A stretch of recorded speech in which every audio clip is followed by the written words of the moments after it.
Hello बच्चों, कैसे हो? बढ़िया, यस वेरी गुड। अच्छा जी, तो हमने कल काफ़ी कुछ कर लिया था। कॉन्स्टिट्यूशन कैसे बनाते हैं, बार बार देखो वही चीज़ें रिपीट हो रही है इसके अंदर कि अफ्रीका में जो थे अंग्रेज चले गए थे, अंग्रेज नहीं गए थे, भारत के अंग्रेज चले गए थे, लेकिन अफ्रीका में हम वो लोकल रूलर्स बन के रहे थे। ठीक है, फिर बताया कि कॉन्स्टिट्यूशन की क्या क्या फ़ायदे होते हैं, क्यों हमें चाहिए कॉन्स्टिट्यूशन, क्यों हमें उसकी ज़रूरत होती है। ठीक है, तो ये सब चीज़ें हमने वी हैव डन। ठीक है, वी डिड इट। अब नेक्स्ट आते हैं भाई, since then it has become a practice in all democratic to have a written constitution. कि सबको क्या चाहिए? रिटर्न में चाहिए। क्या चाहिए? रिटर्न में। कि भाई तुम हमसे वादे कर रहे हो, कब तुम्हारे वादे झूठे हो जाए, हम तुम्हारे ऊपर ट्रस्ट नहीं कर सकते। दैट्स व्हाई हमें क्या चाहिए? रिटर्न में कॉन्स्टिट्यूशन चाहिए। That's it. अब आते हैं इसका making of the Indian constitution. कि इंडियन कॉन्स्टिट्यूशन को बनाने में कितनी मशक्कत हुई, कैसे बनाया गया, उसको आसानी हुई बनाने में या फिर उनको प्रॉब्लम हुई बनाने में, क्या हुआ, इस सब के बारे में हम यहाँ पे बातें करेंगे। Problems faced while making Indian constitution. क्या उन्होंने बोला कि जाओ बना लो, जा सिमरन जी ले अपनी जिंदगी, ऐसा कुछ बोला नहीं। उनको उनका प्रोटेस्ट करना पड़ा, इंडियंस को अंग्रेजों का प्रोटेस्ट करना पड़ा, उनका विरोध करना पड़ा, तब जाके उन्होंने क्या किया?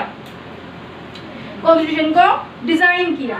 ठीक है, पहले कॉन्स्टिट्यूशन को बनाने के लिए बैठक बिठाई गई, कई बार, बहुत बार बैठकें हुई, किसी में कितने लोग आए, किसी में कितने लोग आए, किसी में कितने लोग आए। अभी वो सोच ही रहे थे कि हमारा कॉन्स्टिट्यूशन कैसा होगा। ठीक है, और फिर बाद में उसको बनाना स्टार्ट किया। ये कोई 2-4 दिन का काम थोड़ा ही था, सालों लग गए इस काम में। तो क्या प्रॉब्लम फेस हुई उनको? प्रॉब्लम को फेस करना पड़ा, है ना, करना पड़ा। यू हैव टू लर्न, याद करो इनको। हाँ जी, like South Africa, Indian constitution was also drawn up under very difficult circumstances. मतलब बहुत सारी प्रॉब्लम्स को फेस करना पड़ा, तब जाके हमारा कॉन्स्टिट्यूशन को तैयार किया गया, कॉन्स्टिट्यूशन हमारा डिजाइन किया गया। नेक्स्ट आते हैं, The making of the constitution for a huge and diverse country like India was not an easy affair। ये बहुत इजी काम नहीं था कि इतनी बड़ी कंट्री है, डाइवर्स कंट्री है, बड़ी कंट्री है हमारी। ठीक है, भारत क्या है? बहुत बड़ा है, विविधता वाला देश है, कई सारी संस्कृति, लैंग्वेजेस, सब कुछ है, मतलब रिलीजन वगैरह, धर्म जाति अलग अलग है, सबको एक यूनिटी में रखना। ठीक है, तो यहाँ पे क्या था? एक बहुत बड़ा टास्क था। जो इंडियन कॉन्स्टिट्यूशन को बनाने वाले थे, जो कॉन्स्टिट्यूशन मेकर्स थे, उनके सामने क्या था? बहुत बड़ा चैलेंज था कि भाई अलग अलग विविधता होने के बाद भी हम देश को कैसे एक यूनिटी में रखेंगे बना के। तो उनको बहुत सारी प्रॉब्लम्स का फेस तो करना ही पड़ा, क्योंकि उसने अपना ओपिनियन दिया, सबने अपना अपना अलग अलग ओपिनियन दिया, और उस ओपिनियन को इकट्ठा करके जो निकला वो हमारा क्या हुआ? एक कॉन्स्टिट्यूशन के अंदर एक आर्टिकल लिखा गया। ठीक है, ओके। नेक्स्ट आते हैं, The country was born through a partition on the basis of religious differences। देखो कैसे हुआ पार्टीशन उसका? हिंदुस्तान और पाकिस्तान, मुस्लिम और हिंदू, इसकी बेस पे हुआ, right. The British has left two rulers of the princely state। क्या हुआ? प्रिंसली स्टेट थे, भारत था और पाकिस्तान था। क्या कहा अंग्रेजों ने? और एक और मुसीबत खड़ी कर दी कि भारत की बोल दिया, जिसको भारत में रहना है वो भारत में रहे, जिसको पाकिस्तान में रहना है वो पाकिस्तान में जाए, और जिसको अपना इंडिपेंडेंट रखना है, देखो क्या कहा उन्होंने कि इंडिया में रहना है तो इंडिया में रहो, पाकिस्तान में रहना है तो पाकिस्तान में रहो, और अगर इंडिपेंडेंट रहना है तो इंडिपेंडेंट भी रहो। किसको कहा? प्रिंसली स्टेट्स को। तो क्या करेंगे वो लोग? उनके पास तो चॉइस है, तो उनको अभी तो उनका माइंड अलग अलग हो गए है ना, कि पाकिस्तान में जाएं, हिंदुस्तान में जाएं, या फिर अपना अलग रहे। अलग ही सही है सबसे, कोई हमारे ऊपर रूल नहीं कर पाएगा। तो जूनागढ़, गुजरात के अंदर एक शहर है जूनागढ़, हैदराबाद और जम्मू एंड कश्मीर, इन 3 जगह के जो राजा थे उन्होंने कहा जी हम अलग रहेंगे। अब बताओ, एक मिनट इसको जरा रोको, मैं तुम्हें उसमें दिखाती हूँ मैप में। देखो भाई, ये है यहाँ पे गुजरात और यहाँ पे है जूनागढ़। कहाँ पे है जूनागढ़? ये रहा जूनागढ़। यहाँ पे क्या है? जूनागढ़। तो यहाँ के राजा ने कहा कि हम अलग रहेंगे। अब बताओ, हैदराबाद है यहाँ पे। देखो यहाँ पे क्या है? हैदराबाद है। तो हैदराबाद में कहा राजा ने कि जी हम नहीं जाएंगे अलग, कि जी हम नहीं रहेंगे किसी में भी, हम तो अलग रहेंगे। अब तुम मुझे एक बात बताओ कि यहाँ से इसको, हैदराबाद को कैसे निकाल के बाहर रखेंगे? कैसे निकाल के बाहर रखेंगे इसको हम भाई? अगर उसको अलग रहना है, आजाद रहना है, इंडिपेंडेंट रहना है, तो कैसे कहें? इसको उठा के कहाँ पे रखे? तो बहुत बड़ी क्या थी? चुनौती थी। अब ये कह रहा है, अब धीरे धीरे फिर ये भी बोलता कर्नाटक हमें भी अलग रहना है। होता है ना, 4-5-10 भाई होते हैं अगर किसी परिवार के अंदर, और वो कहते हैं, बड़े वाले ने कह दिया कि जी हाँ, बीवी ने लड़ाई कर ली उसके साथ में कि जी अलग करो, बहुत हो गया। तो क्या कहेगा छोटे वाला भाई? 2 महीने के बाद, 4 दिन के बाद क्या कहेगा? हमें भी अलग कर दो, हमें भी अलग होना है। फिर कुछ दिनों के बाद तीसरा भाई भी कहेगा, हम इकट्ठा क्यों रहे, हमें भी अलग करो, हम भी अपना कमाएंगे बचाएंगे। उनको ये नहीं पता कि जब यूनिटी में रहेंगे तो खर्चा कम होगा। अब देखो, हैदराबाद की बात अगर हम परिवार की बात चलो करते हैं, जैसे एक परिवार होता है, परिवार के अंदर 5-7 भाई होते हैं, 5-7 बहनें होती है, फिर उनके मम्मी पापा होते हैं, उनके बच्चे भी होते हैं, ठीक है। अरे इस कंट्री को ले लेते हैं, मम्मी पापा ये जो है उनके फादर हो गए, फिर ये छोटे छोटे राज्य जो हो गए वो क्या हो गए? उनके बच्चे हो गए, बेटे हो गए। अब बेटे कह रहे कि जी हमें अलग होना है, तो फिर जिला हो गए उनके अंदर छोटे छोटे, जो कि उनके बच्चे हैं, ठीक है। तो फिर कल क्या कहेंगे वो जिले? तो जो जिला है उनके अंदर, जो डिस्ट्रिक्ट है, वो भी क्या कहेंगे? हमें भी अलग कर कहेंगे ना, ठीक है। तो क्या हो जाए, क्या यहाँ से कैसे अलग करते? फिर जम्मू एंड कश्मीर ने बोल दिया चलो भाई ये तो फिर भी सबसे लास्ट में हुआ। जम्मू एंड कश्मीर के राजा ने कहा कि जी हम भी अलग रहेंगे, ना तो हम पाकिस्तान में रहेंगे, ना तो हम हिंदुस्तान में रहेंगे। फिर इसको समझ में आया लास्ट में कि जी अरे तो पाकिस्तान के पास है, वो मार देगा तुझे, और ठीक है। तो बाद में हुआ जब उन पाकिस्तान वालों ने इनके ऊपर हमला वगैरह बोल दिया, तो बिल्कुल ये जब कतई टूट लिया इंसान राजा माँ का, तो कहा ठीक है भाई हिंदुस्तान में मिल जाते हैं, लेकिन हमें प्रोडक्शन तो दो, ठीक है। तो उस टाइम पे ये हुआ। तो देखो जूनागढ़ ने कहा कि हम पाकिस्तान में मिलेंगे। अब बताओ यहाँ से इसको पाकिस्तान में कैसे लेके जाए? ये कह रहे हैं हैदराबाद वाला कि हम भी पाकिस्तान में मिलेंगे, फिर हम सबसे अलग रहेंगे। अब कैसे इनको भेजे, ठीक है। तो ये सब प्रॉब्लम वहाँ पे हो गई थी। तो किसने किया इन सबको यूनिटी में? सरदार वल्लभ भाई पटेल ने क्या किया? इनको सबको समझा बुझा के इकट्ठा करके। उस टाइम में क्या था कि अब ये आज़ाद हुआ था हमारा देश, और टुकड़े हो गए थे, जो आर्मी वगैरह थी वो बट गई थी हिस्सों में, है ना। तो क्या हुआ यहाँ पे कि ये तो यहाँ पे तो क्या हुआ, जो यहाँ पे राजा था वो मुस्लिम था और जो जनता थी वो हिंदू थी। यहाँ पे तो क्या हुआ, वोटिंग हुई, उन्होंने कहा कि ठीक है, राजा यहाँ से भाग गया, पाकिस्तान चला गया वो, इसकी तो बात खत्म हो गई यहीं पे। लेकिन जो हैदराबाद में प्रॉब्लम हुई, यहाँ पे उसने कहा नहीं हटेंगे, तो हमें अलग ही होना है, हमें पाकिस्तान में ही मिलना है, ऐसा कुछ उसने कहा। तो अब वल्लभ भाई पटेल को भाई गुस्सा आ गया। अब जो एक कमेटी बैठी थी जिसके थ्रू सारे के सारे मतलब जो आज़ाद हुए थे, इसको एक बार बंद करो। हैदराबाद, हाँ। तो क्या हुआ फिर हैदराबाद में? क्या हुआ कि उन्होंने कहा भाई हमें तो अलग होना है, तो हमें पाकिस्तान में मिलना है। सरदार वल्लभ भाई पटेल उस टाइम पे क्या था कि लड़ाई झगड़े मतलब होके जिनके पे जो एक कमेटी थी जिसके थ्रू सब क्या हुए थे, जो इंडिया थी वो इंडिपेंडेंट हुई थी। तो उन्होंने कहा कि देखो कोई किसी के ऊपर हमला नहीं करेगा, कोई नहीं लड़ेगा, सब मिलजुल के रह लो। अगर किसी ने किसी के ऊपर हमला किया तो ब्रिटेन उसके ऊपर हमला कर देगा, अमेरिका उसके ऊपर हमला कर देगा, ठीक है, क्योंकि वो एक संगठन था उस टाइम। भाई यहाँ पे क्या हुआ था, सुलह तो हुई थी इनके बीच में, ठीक है, कि भाई अंग्रेज तुम जाओ यहाँ से और हमें जीरे दो यहाँ पे आराम से। तो क्या हुआ फिर, जो हैदराबाद में था सुल्तान मीन्स मुस्लिम राजा था, ठीक है।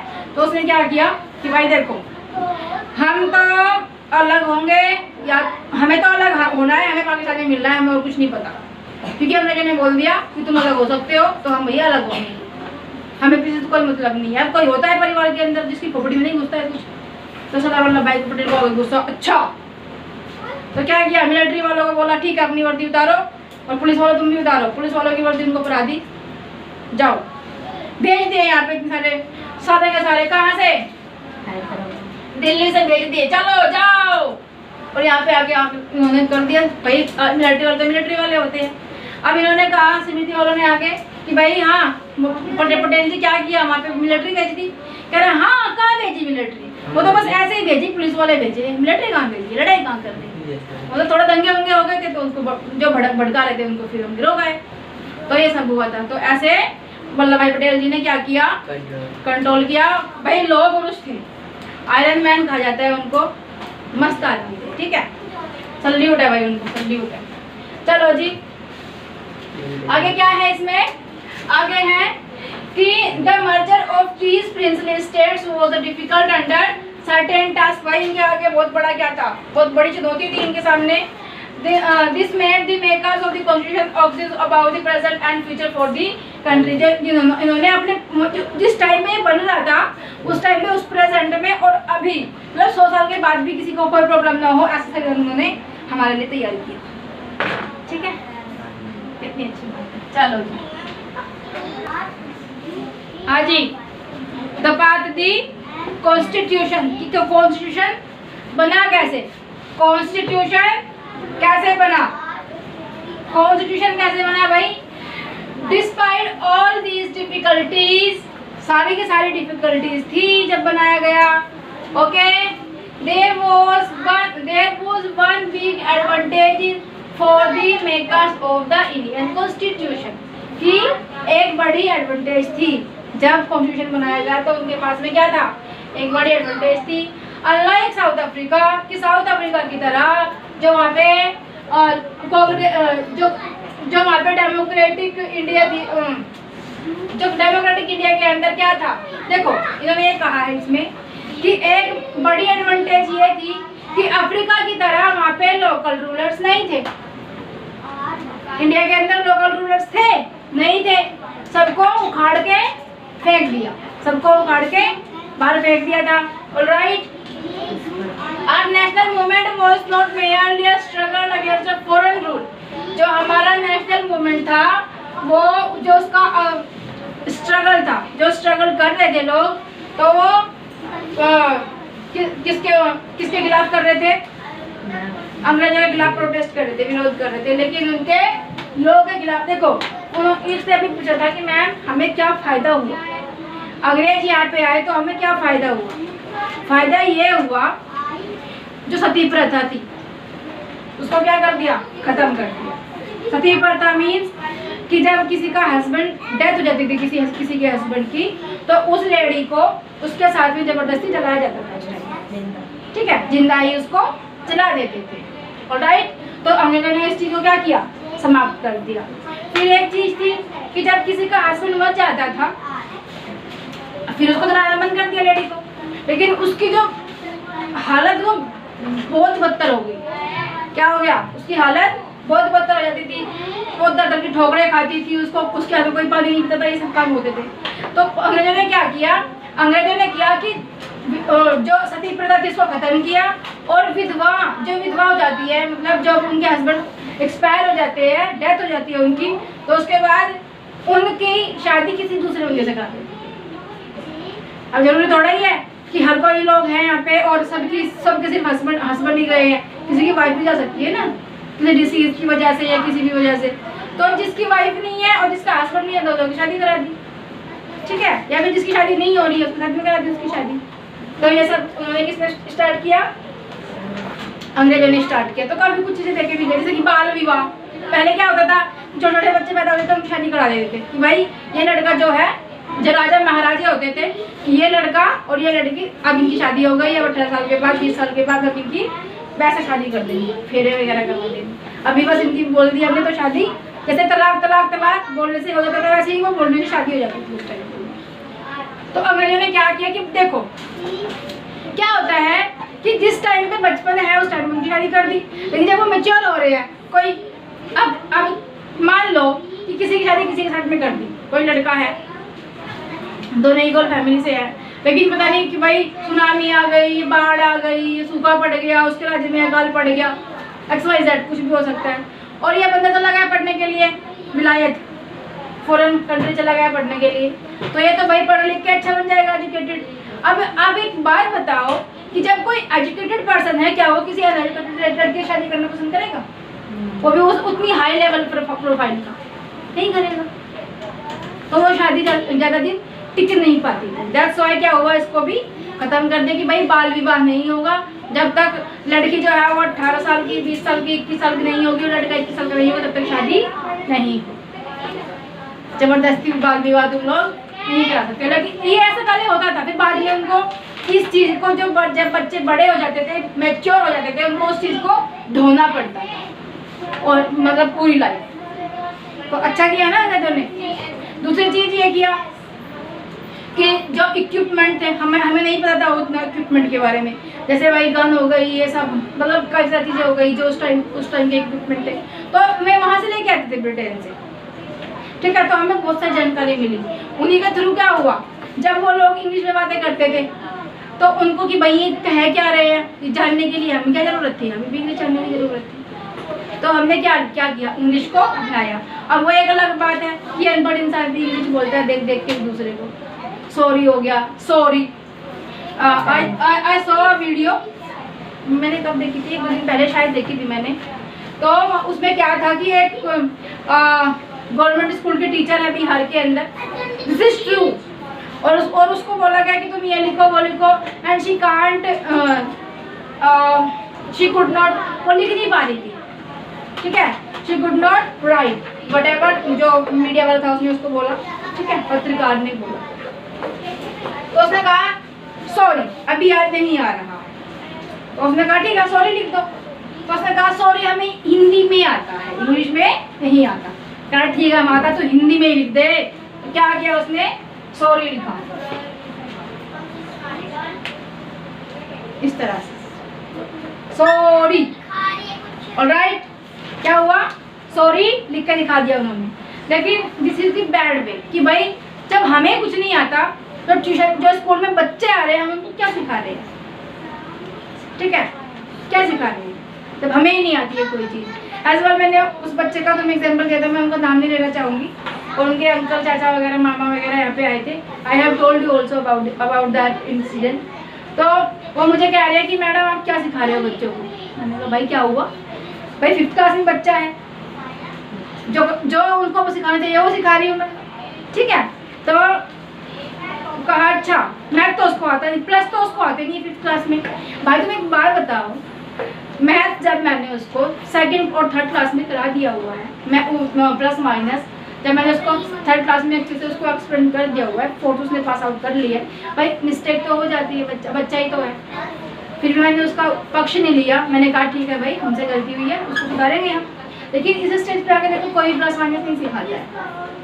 फिर भी मैं बोलती रहती हूँ कि भाई करो, कभी भी रैंडम कोई भी क्वेश्चन किसी भी बच्चे को उठा के दे देती हूँ, है ना। तो क्या हुआ कि फिर मैंने उसको एक माइनस का क्वेश्चन दिया, सिंपल सा, समथिंग लाइक दिस, मैंने तुम्हें भी दिया था शायद, ठीक है, something I am not writing this accurate, something like this वो क्वेश्चन था कुछ इस तरह से था कुछ, फिर इस तरह से मुझे एक्यूरेट नहीं पता, मैं बस ऐसे लिख दी, इस तरह से कोई क्वेश्चन मैंने उसको दे दिया, और मैंने कहा ठीक है तुम इसको करके दिखाओ मुझे, और मैं I was sitting here and they were sitting there. तो उसने इस तरह से क्वेश्चन कर दिया,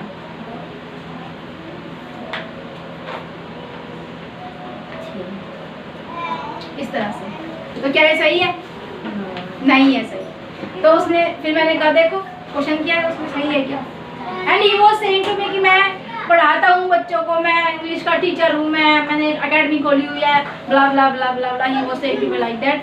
तो मैंने ये क्वेश्चन उसको इस तरह का, समथिंग लाइक दिस, मैंने इस तरह का क्वेश्चन दिया बच्चे को जो मेरे ट्यूशन में बच्चा था, and he did it like this, he और she did it like this, question को इस तरह से उसने किया सॉल्व आउट। और ही वाज सेइंग, उसका जो चाचा मामा वगैरह जब कोई था वो आया हुआ था, ही वाज सेइंग दैट कि उसको ये तो आता है माइनस, प्लस नहीं आता, then how can we say that कि वो परफेक्ट है भाई पढ़ाने में, बच्चों को वो तो पढ़ाता है। अगर हम कहें कि भाई ये तो 5th क्लास की बच्ची है या बच्चा है, इसको तो आता नहीं है प्लस करना, भाई मुझे तो माइनस नहीं आता, तो बच्चों को पढ़ाता है, ठीक है। तो ये होता है। तो उनकी लैंग्वेज को जानने के लिए जरूरी था कि हम भी उनकी लैंग्वेज को जाने कि भाई वो बोलते क्या है। तो जब हम हमें आएगा तभी तो उसकी लैंग्वेज को सुन के हम पहचान पाएंगे कि वो क्या कह रहे हैं, ठीक है, कि वो क्या कह रहे हैं। तो उसके अकॉर्डिंग हमने क्या किया भाई, इंग्लिश भी सीखी। आज हम देखो, अब मुझे ही देख लो, बार बार मैं कुछ भी बोल देती हूँ इंग्लिश में, ऑलराइट। चलो जी आगे आते हैं। योग्य था ये country. Our national movement was not merely a struggle against a foreigner, मैंने तुम्हें बताया इसके बारे में। It was also a struggle to, देखो ये सब यही था, स्ट्रगल कर रहे थे जो नेता वगैरह थे हमारे यहाँ के, वो सब क्या कर रहे थे, स्ट्रगल कर रहे थे। क्या करने के लिए, इम्प्लीमेंट करने के लिए कि भाई हमें कॉन्स्टिट्यूशन को बनाना है, उसको डिज़ाइन करना है, उसको इम्प्लीमेंट करना है, उसको लेके आना है भाई, उसके अकॉर्डिंग फिर हम सब चले, हमारी गवर्नमेंट चलेगी, हमारे जो नागरिक है वो चलेंगे, हमारे बच्चे चलेंगे, हमारे स्कूल वाले टीचर चलेंगे, स्कूल वाले बच्चे चलेंगे, MLA चलेंगे, भाई सब चलेंगे, ठीक है। उसी के अकॉर्डिंग सबको चलना होगा, कोई अपनी मनमानी नहीं कर पाएगा। There was sharp difference of opinion within the freedom struggle about the path India should take after independence। जब इंडिपेंडेंस के बाद में कुछ नए रूल भी बनाए गए, ओके, नेक्स्ट आते हैं। Such different access even today, yet some basic ideas had came to be accepted by almost everyone। मतलब थोड़ा सा जापान से हमने देखो कॉपी नहीं किया, हमने किसी के भी कॉन्स्टिट्यूशन को हमने कॉपी नहीं किया। जैसे फ्रेंच रिवॉल्यूशन की बात कर लो तुम, तो वैसे हमने क्या लिया, पैसा मांगता का अधिकार ले लिया, ठीक है। मतलब जापान से हमने कुछ और ले लिया, मैक्सिको से कुछ और ले लिया, मतलब किसी को संविधान से हमने प्रेरणा ली, फिर उसको अपने में इम्प्लीमेंट अपने हिसाब से किया, ओके। नेक्स्ट आते हैं। As far back as in 1928, कब से, देखो ये जो चला हुआ था, ये जो क्रांति थी ये बहुत पहले से स्टार्ट हो चुकी थी। 1928 में स्टार्ट हो चुकी थी। किसने स्टार्ट किया था, Motilal Nehru. Who was Motilal Nehru? He was the father of Jawaharlal Nehru and he was एक बैरिस्टर थे, बहुत अच्छे लीडर थे वो भी, ठीक है।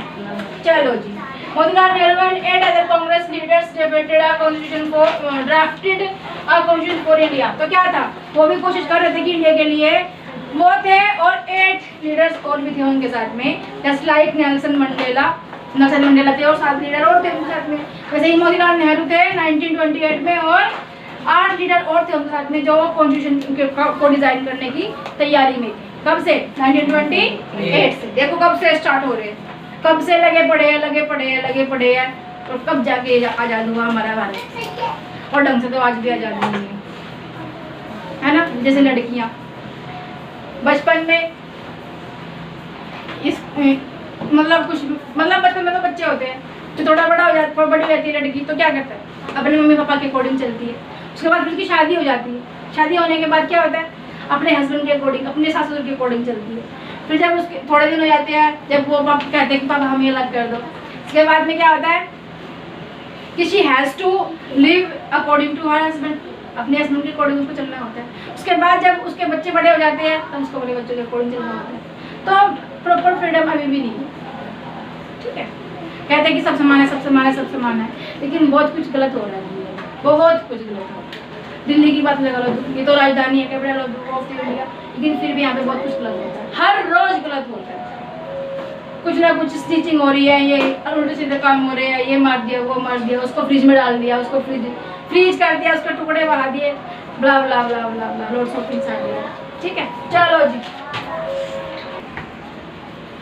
हाँ जी, तो उस टाइम पे कराची क्या था, कराची भारत में ही था, क्योंकि हमारा क्या था, अखंड भारत था, तो कराची भारत में ही था। इसलिए उस टाइम पे जो लॉ और कानून बनाए गए वो पूरे भारत के लिए, अखंड भारत के लिए बनाए गए थे, ठीक है। इन 1931 कब से स्टार्ट हो गया था, 1928 से इसने स्टार्ट कर दिया था।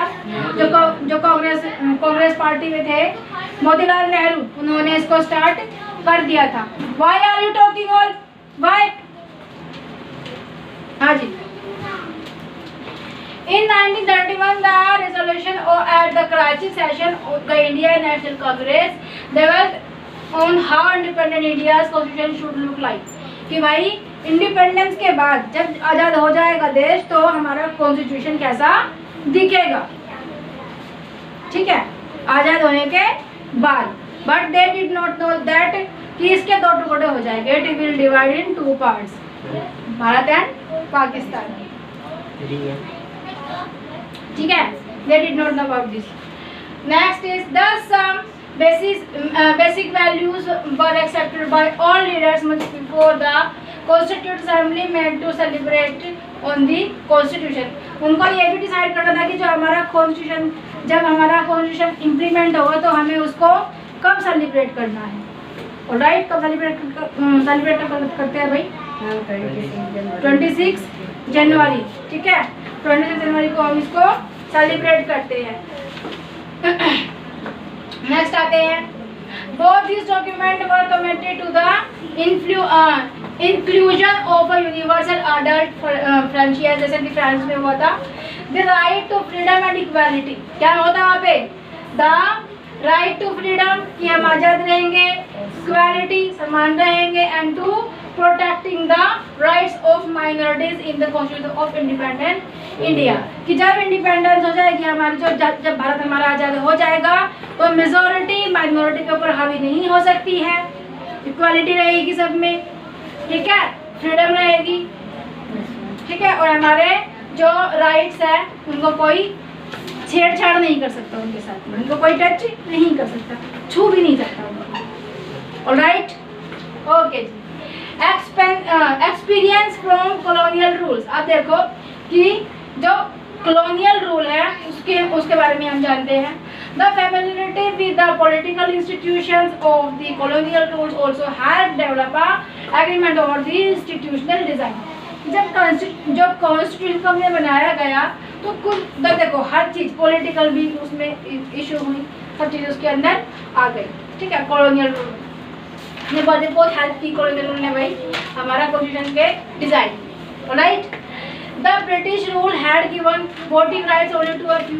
जो ब्रिटिश रूल था, जब ब्रिटिशर्स थे यहाँ पर जो हमारे ऊपर रूल कर रहे थे, they had given only a few, कुछ थोड़े से बंदों को इन्होंने क्या किया था, वोटिंग राइट्स दिया था, एज वेल जैसे कोई बैरिस्टर हो गया, कोई पढ़ा लिखा हो गया, हाँ भाई हमें क्यों नहीं है वोटिंग राइट्स, ब्ला ब्ला ब्ला, ओके। नेक्स्ट आते हैं, on that basis the British had introduce very weak legislature. तो इस चक्कर में क्या था कि जो ब्रिटिशर्स थे उनके पास में क्या था, उनके पास में सब कुछ सारी पावर उन्हीं के पास में थी, तो वो उन सबको इस चीज़ के बारे में जानने की परमिशन नहीं देते थे इंडियंस को, ऑलराइट, क्योंकि उनके पास वोटिंग राइट्स नहीं थे, वो अपने हिसाब से किसी को चुन नहीं सकते थे, ठीक है, तो ये सब होता था। नेक्स्ट आते हैं, इलेक्शंस वर हेल्ड, इलेक्शन होते थे, but these were not fully democratic, लेकिन पूरी तरह से डेमोक्रेटिक नहीं थे, वहाँ पे घोटाला बीच में हो जाता था। नेक्स्ट आते हैं, but the experience gain by Indians, लेकिन फिर भी क्या हुआ, एक्सपीरियंस बढ़ा और चरम सीमा पे पहुंच गया, किसका, इंडियंस, ऑलराइट, चलो हाँ चलो, that is why the Indian Constitution adopted many institutional details and procedure from colonial laws like the Government of India Act 1935। तो 1935 के तहत क्या हुआ कि इसीलिए इंडियन कॉन्स्टिट्यूशन ने अडॉप्ट की कई सारी चीजें, कहीं से, कुछ जापान से है ना, कुछ फ्रांस से कर ली, अलग अलग चीज़ों से प्रेरणा ली और अपने में इम्प्लीमेंट कर ली, ऑलराइट।